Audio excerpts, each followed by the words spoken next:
That's the question. And tell I people where they think can find you. I think that gift giving, I think it starts young. I don't think you could change a 15-year-old's understanding of gift giving if you shaped it one way. But I think if you start young with young children, a gift is anything you weren't expecting. You had no anticipation of that thing, right? Or you knew you were going to get something. Maybe you didn't know specifically what it was, but I thought about you.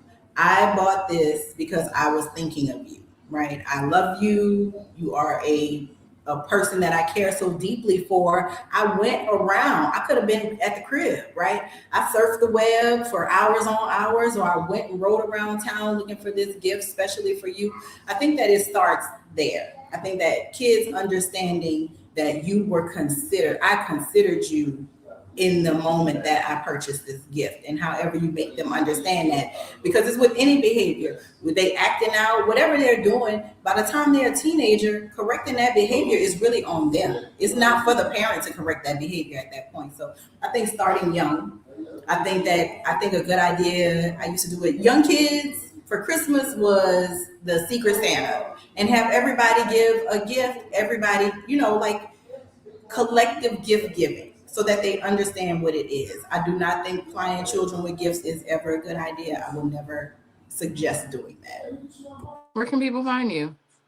I know you That got a whole family reunion in the background the, full of dogs. listen, we teaching life lessons right on the other side of this door to a little toddler. Okay, it's Yeah. happening as I speak.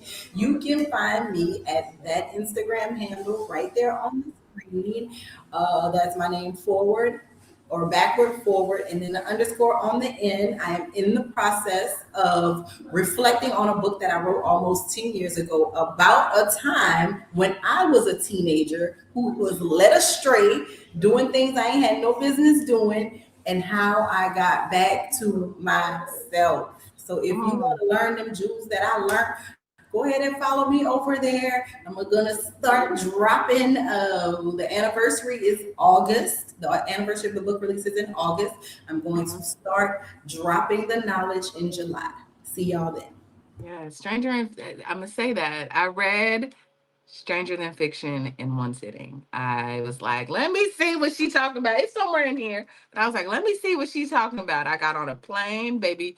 4 hours later, I was like, and I didn't put it down until I was done. So it's such a good book. Make sure you check my sis out. That is not a front. I am not lying. I definitely read it in one. And I've been wanting to make it a movie or a series ever since. Say I'm lying. Ever since. Ain't lying. She ain't Um, lying. ain't lying.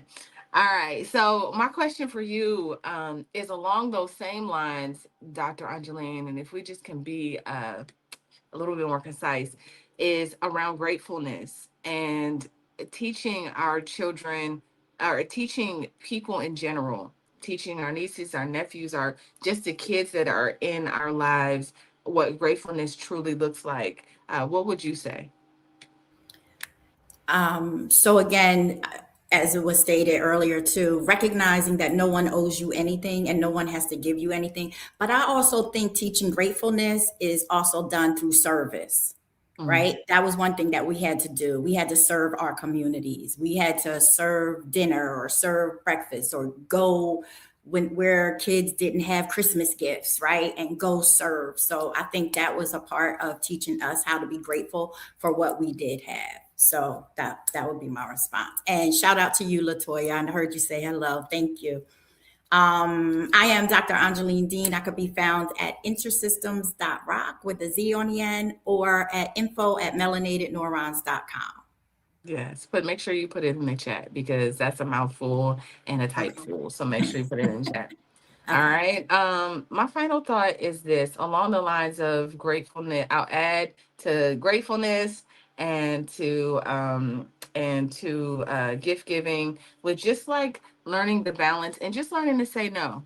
Parents, it's okay to say no. It's okay.